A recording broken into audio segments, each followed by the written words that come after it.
사도신경하심으로 신앙 고백하겠습니다.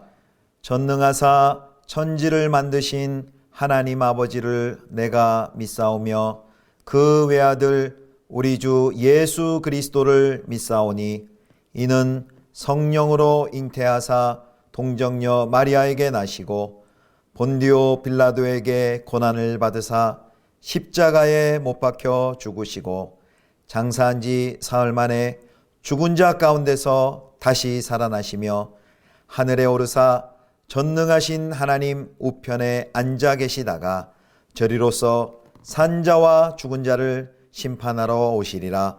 성령을 믿사오며 거룩한 공회와 성도가 서로 교통하는 것과 죄를 사하여 주시는 것과 몸이 다시 사는 것과 영원히 사는 것을 믿사옵나이다. 아멘.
사울이 그의 아들 요나단과 그의 모든 신하에게 다윗을 죽이라 말하였더니 사울의 아들 요나단이 다윗을 심히 좋아하므로 그가 다윗에게 말하여 이르되 내 아버지 사울이 너를 죽이기를 꾀하시느니라. 그러므로 이제 청하노니 아침에 조심하여 은밀한 곳에 숨어 있으라. 내가 나가서 내가 있는 들에서 내 아버지 곁에 서서 내 일을 내 아버지와 말하다가 무엇을 보면 내게 알려주리라. 요나단이 그의 아버지 사울에게 다윗을 칭찬하여 이르되 원하건대 왕은 신하 다윗에게 범죄하지 마옵소서. 그는 왕께 득죄하지 아니하였고 그가 왕께 행한 일은 심히 선함이니이다. 그가 자기 생명을 아끼지 아니하고 블레셋 사람을 죽였고 여호와께서는 온 이스라엘을 위하여 큰 구원을 이루셨으므로 왕이 이를 보고 기뻐하셨거늘 어찌 까닭없이 다윗을 죽여 무지한 피를 흘려 범죄하려 하시나이까? 사울이 요나단의 말을 듣고 맹세하되 여호와께서 살아계심을 두고 맹세하거니와 그가 죽임을 당하지 아니하리라. 요나단이 다윗을 불러 그 모든 일을 그에게 알리고 요나단이 그를 사울에게로 인도하니 그가 사울 앞에 전과 같이 있었더라. 전쟁이 다시 있으므로 다윗이 나가서 블레셋 사람들과 싸워 그들을 크게 쳐 죽이매 그들이 그 앞에서 도망하니라. 사울이 손에 단창을 가지고 그의 집에 앉았을 때 여호와께서 부르시는 악령이 사울에게 접하였으므로 다윗이 손으로 수금을 탈 때 사울이 단창으로 다윗을 벽에 박으려 하였으나 그는 사울의 앞을 피하고 사울의 창은 벽에 박힌지라. 다윗이 그 밤에 도피하매 사울이 전령들을 다윗의 집에 보내어 그를 지키다가 아침에 그를 죽이게 하려 한지라. 다윗의 아내 미갈이 다윗에게 말하여 이르되 당신이 이 밤에 당신의 생명을 구하지 아니하면 내일에는 죽임을 당하리라. 미갈이 다윗을 창에서 달아내리매 그가 피하여 도망하니라. 미갈이 우상을 가져다가 침상에 누이고 염소털로 엮은 것을 그 머리에 씌우고 의복으로 그것을 덮었더니 사울이 전령들을 보내어 다윗을 잡으려 하매 미갈이 이르되 그가 병들었느니라. 사울이 또 전령들을 보내어 다윗을 보라 하며 이르되 그를 침상째 내게 들고 오라. 내가 그를 죽이리라. 전령들이 들어가 본즉 침상에는 우상이 있고 염소털로 엮은 것이 그 머리에 있었더라. 사울이 미갈에게 이르되 너는 어찌하여 이처럼 나를 속여 내 대적을 놓아 피하게 하였느냐? 그가 내게 이르기를 나를 놓아 가게 하라. 어찌하여 나로 너를 죽이게 하겠느냐 하더이다. 다윗이 도피하여 라마로 가서 사무엘에게로 나아가서 사울이 자기에게 행한 일을 다 전하였고 다윗과 사무엘이 나요스로 가서 살았더라. 어떤 사람이 사울에게 전하여 이르되 다윗이 라마 나요스에 있더이다. 사울이 다윗을 잡으러 전령들을 보냈더니 그들이 선지자 무리가 예언하는 것과 사무엘이 그들의 수령으로 선 것을 볼 때 하나님의 영이 사울의 전령들에게 임하매 그들도 예언을 한지라. 어떤 사람이 그것을 사울에게 알림해 사울이 다른 전령들을 보냈더니 그들도 예언을 했으므로 사울이 세 번째 다시 전령들을 보냈더니 그들도 예언을 한지라. 이에 사울도 라마로 가서 세구에 있는 큰 우물에 도착하여 물어 이르되 사무엘과 다윗이 어디 있느냐? 어떤 사람이 이르되 라마 나요스에 있나이다. 사울이 라마 나요스로 가니라. 하나님의 영이 그에게도 임하시니 그가 라마 나요스에 이르기까지 걸어가며 예언을 하였으며 그가 또 그의 옷을 벗고 사무엘 앞에서 예언을 하며 하루 밤낮을 벗은 몸으로 누웠더라. 그러므로 속담에 이르기를 사울도 선지자 중에 있느냐 하니라. 성도 여러분, 좋은 아침입니다. 오늘 하루도 하나님의 은혜와 평강이 가득히 넘치는 복된 한 날 되시기를 축복합니다. 오늘 본문은 사무엘상 19장 1절에서 24절까지의 말씀으로 어느 편에 설 것인가 라는 제목으로 함께 하나님 말씀 묵상하겠습니다. 어제 본문이 18장에서 사울은 이제 은밀하게 다윗을 죽이려고 하죠. 그런데 이제 오늘 본문 19절부터는 사울이 다윗을 공공연하게 죽이는 시도를 하게 됩니다. 은밀한 방법으로는 더 이상 다윗을 죽일 수 없다고 판단한 것이지요. 자, 먼저 우리 1절부터 7절까지의 말씀을 이제 첫 번째 단락을 보겠습니다. 1절을 보면 사울은 그의 신하들과 아들 요나단에게 다윗을 죽여라 라고 명령을 합니다. 하지만 이 명령을 들은 사울의 아들 요나단은 다윗을 너무 사랑하고 너무 좋아하기에 이 사실을 다윗에게 속히 알려서 은밀하게 속히 피하도록 돕습니다. 자, 그렇게 피신할 수 있도록 도와줄 뿐만 아니라 요나단은 자기 아버지인 사울에게 가서 사울에게 대해 다윗을 변호하고 그리고 그를 죽이지 말 것을 요청합니다. 그 내용이 4절과 5절에 나와 있습니다. 자, 4절 5절 말씀 봅니다. 요나단이 그의 아버지 사울에게 다윗을 칭찬하여 이르되 원하건대 왕은 신하 다윗에게 범죄하지 마옵소서. 그는 왕께 득죄하지 아니하였고 그가 왕께 행한 일은 심히 선함이니이다. 그가 자기 생명을 아끼지 아니하고 블레셋 사람을 죽였고 여호와께서는 온 이스라엘을 위하여 큰 구원을 이루셨으므로 왕이 이를 보고 기뻐하셨거늘 어찌 까닭없이 다윗을 죽여 무죄한 피를 흘려 범죄하려 하시나이까. 요나단은 5절을 보면 두 가지를 강조합니다. 첫 번째, 다윗은 생명을 아끼지 않고 싸웠다. 그리고 두 번째, 하나님께서는 이스라엘을 구원하셨다. 즉, 이 둘을 합하면 하나님께서는 다윗을 사용하셔서 이 이스라엘을 구원하셨다라는 것이 되죠. 다윗이 목숨 걸고 나서지 않았더라면 우리 이스라엘이 여호와의 구원을 볼 수 없었을 것이다 라고 말하는 것입니다. 사울은 요나단의 이런 논리 정연한 그 호소를 듣고 이성을 되찾게 됩니다. 그리고 다윗을 죽이려고 했던 그 생각을 이제 뉘우치고 죽이지 않겠다고 아들 앞에 맹세를 합니다. 그것이 6절에 나와 있습니다. 사울을 설득하는데 성공한 요나단은 다윗에게 연락을 해서 이제 다윗을 죽이지 않으리라라고 사울이 맹세하였으므로 그 근거를 들어서 다시 다윗을 사울에게로 데리고 오죠. 아마 이때 요나단은 아버지 말을 이제 고지고대로 아마 그대로 믿었던 것 같습니다. 그래서 다시 다윗은 사울의 측근 신하가 되어서 사울 옆에서 사울을 보필하게 되죠.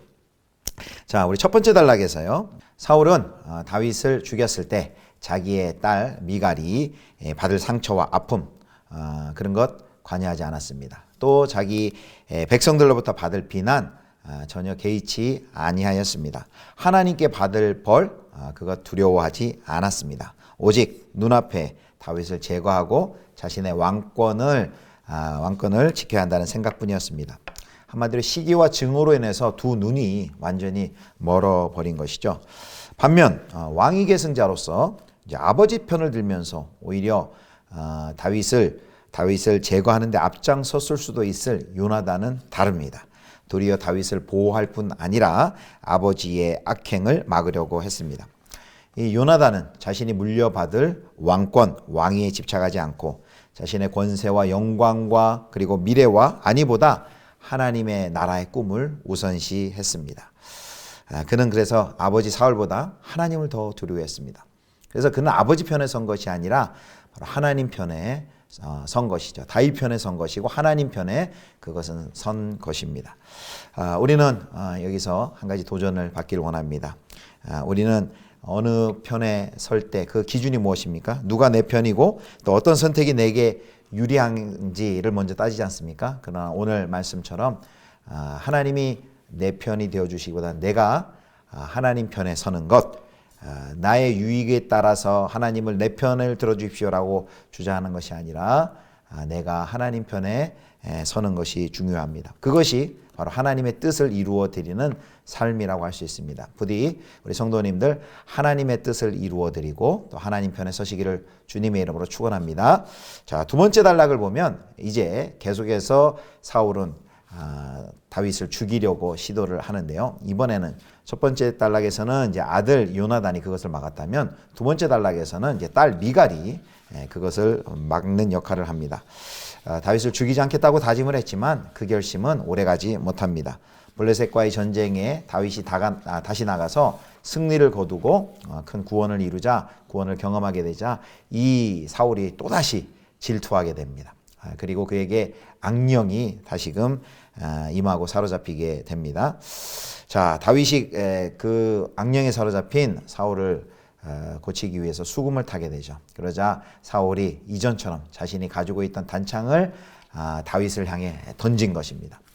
다행히도 다윗이 날렵하게 민첩하게 그것을 피했습니다. 그리고 도망을 가지요. 서둘러 자기 집으로 대피를 합니다. 사울은 전령들을 보내서 다윗의 집에 보내서 다윗이 이제 아침에 나오면 그를 죽이도록 명령을 해 놓습니다. 그때 딸 미갈이 사울이 다윗을 자기 남편을 완전히 죽이기로 결심했다는 것을 깨닫고 매우 지혜롭게 순발력과 기지를 발휘합니다. 그래서 다윗을 재촉해서 창문으로 먼저 도망가게 했고요. 그리고 도망가게 할 시간을 벌어주기 위해서 그 자신의 드라빔을 가져다가 침대에 눕혀두고 그리고 이불을 덮고 그리고 염소털로 엮은 것을 머리 쪽에 씌우고 옷을 덮었습니다. 위장을 한 것이죠. 이제 이런 모든 것을 후에 사울이 알게 되죠. 딸이 자신을 속였구나라는 것을 알게 되고 그 이유를 따져서 묻자 미갈은 거짓말을 하죠. 다윗이 자신을 죽이겠다고 위협했으므로 어쩔 수 없었다라고 말을 합니다.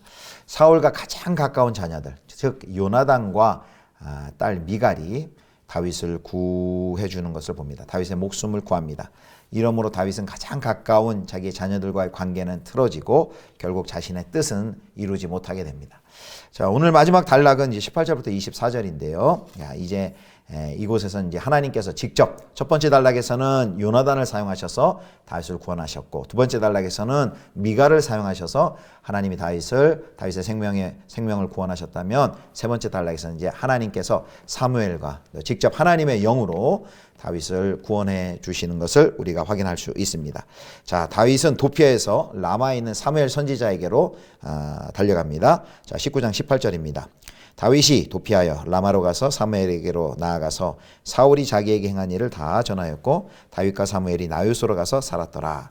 이제 우리 개정 성경을 보면 얼마나 다윗이 급박하게 도주했는지를 실감이 나지 않은데요. 원문을 직역하면 다윗이 도피하여 라마를 향해 사무엘로 갔다라고 이 다윗의 도망가는 것이 얼마나 긴박하였는지를 보여주고 있습니다. 이 나요스로 도피한 다윗은 사무엘에게 다 이야기했겠죠. 어떻게 사울이 이 자기를 죽이려 했는지 그 모든 일을 자초지종을 다 이야기를 합니다. 그런데 오늘 성경 본문에 보면요, 이 사무엘의 반응이 나오질 않습니다. 너무 어이가 없어서 그랬을까요? 두 사람 다에게 기름을 부었던 사무엘인데요. 사울에게도 기름 붓고 다윗에게도 기름을 부었는데 아마 이 하나님의 사람 사무엘은 너무나도 아마 침통했을 것입니다. 그래서 내내 말이 없습니다. 그러나 곧 18절 하반절처럼 사무엘은 사울을 데리고 이제 북쪽으로 4km 떨어진 나요스로 함께 이제 가서 거기에 머물게 됩니다. 거기 나요새는 사무엘의 지도를 받는 선지 생도들이 거기에 있었는데 다윗이 그들과 함께 거기에 머물면서 도피를 시작한 것이죠. 자, 다윗이 나요새 사무엘의 선지자의 무리 중에 함께 있다는 이 정보가 사울에게 도착합니다. 사울에게 들어가자 사울은 전령들을 보내서 다윗을 잡으려고 합니다. 근데 이번에는 하나님께서 직접 역사하시죠. 그 전령들이 다윗을 잡으려고 올 때마다 하나님의 영이 사울의 전령들에게 임해서 다윗을 체포하지 못하도록 합니다. 이 보고를 듣고 두 번째 보내도 동일한 역사가 일어나고 또다시 세 번째 전령들을 보내지만 매번 하나님의 영에 사로잡혀 그 전령들이 예언을 합니다. 그러자 이제 이번에는 마지막으로 이제 사울 자신이 갑니다. 그런데 사울 자신이 직접 라마 나요스에 도착했을 때 하나님의 영이 사울에게 머물게 됩니다. 그리고 23절을 보면 이제 이 사울이 계속 걸어가면서 계속해서 예언을 합니다. 도대체 무슨 예언을 했을까? 이 성경에는 그 예언의 내용이 나오질 않습니다. 아마 이 예언은 기록할 가치가 없다는 뜻인 것 같습니다. 그리고 오늘 본문을 보면 사울이 겉옷을 벗고 사무엘 앞에서 예언을 합니다. 자, 24절 마지막 봅니다. 그가 또 그의 옷을 벗고 사무엘 앞에서 예언을 하며 하루 밤낮을 벗은 몸으로 누웠더라. 그러므로 속담에 이르기를 사울도 선지자 중에 있느냐 하니라.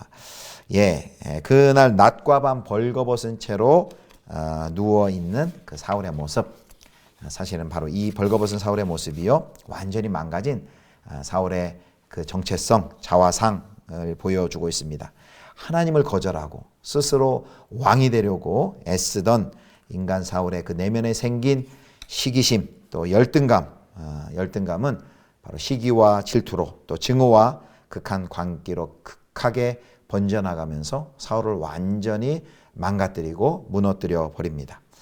한때는 하나님의 영에 붙들려서 위대한 이스라엘의 지도자로 부름받았던 사울이 이제는 하나님의 영에 의해 권력도 권위도 명예도 다 잃어버리고 내려놓게 되고 수치스럽게 벌거벗은 몸으로 누워 있습니다. 사랑하는 성도 여러분, 오늘 본문을 통해서 하나님께서는 합력하여 선을 이루시는 분입니다. 사울은 다윗을 어떻게 하든지 살해하려고 갖은 음모를 다하지만 가장 가까운 아들 요나단, 딸 미갈, 그리고 사무엘 선지자, 그리고 하나님의 영이 그것을 막으십니다. 하나님께서는 합력하여 선을 이루시는 분인 줄 여러분 믿으시길 바랍니다. 그래서 하나님의 계획에 따라 부르심을 받은 사람은 어떠한 상황에 놓일지라도 하나님께서 합력하여 선을 이루신다는 그 믿음을 결코 잊어서는 안 되겠습니다. 오늘 하나님 편에 선 사람과 그리고 자기의 유익을 위하여 자기 욕심에 서 있는 그 대조적인 모습을 우리가 봅니다. 우리는 어느 편에 서야 할까요? 우리의 권세와 우리의 권위와 영광과 미래와 안위를 위해 서는 것이 아니라 하나님 편에 서시는 저와 여러분들 되시기를 축복합니다. 하나님 편에 서셔서 사람을 살리는 귀한 성도님들 되실 수 있기를 주님의 이름으로 축원합니다. 기도하겠습니다. 하나님 아버지, 오로지 주님의 뜻만 따르고 주님의 편에 서는 저희들 되게 하여 주옵소서. 하나님 편에 서서 많은 사람들을 살리며 또 우리의 말과 행동과 삶과 꿈을 통해 많은 사람들을 주님께로 인도하고 또 하나님의 생명을 전해주는 생명을 살리는 저희 모두가 되게 하여 주옵소서. 우리 구주 예수 그리스도의 이름으로 기도드립니다. 아멘. 하늘에 계신 우리 아버지여, 이름이 거룩히 여김을 받으시오며 나라의 임하옵시며 뜻이 하늘에서 이룬 것 같이 땅에서도 이루어지이다. 오늘날 우리에게 일용할 양식을 주옵시고 우리가 우리에게 죄 지은 자를 사하여 준 것 같이 우리 죄를 사하여 주옵시고 우리를 시험에 들게 하지 마옵시고 다만 악에서 구하옵소서. 대개 나라와 권세와 영광이 아버지께 영원히 있사옵나이다. 아멘.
네.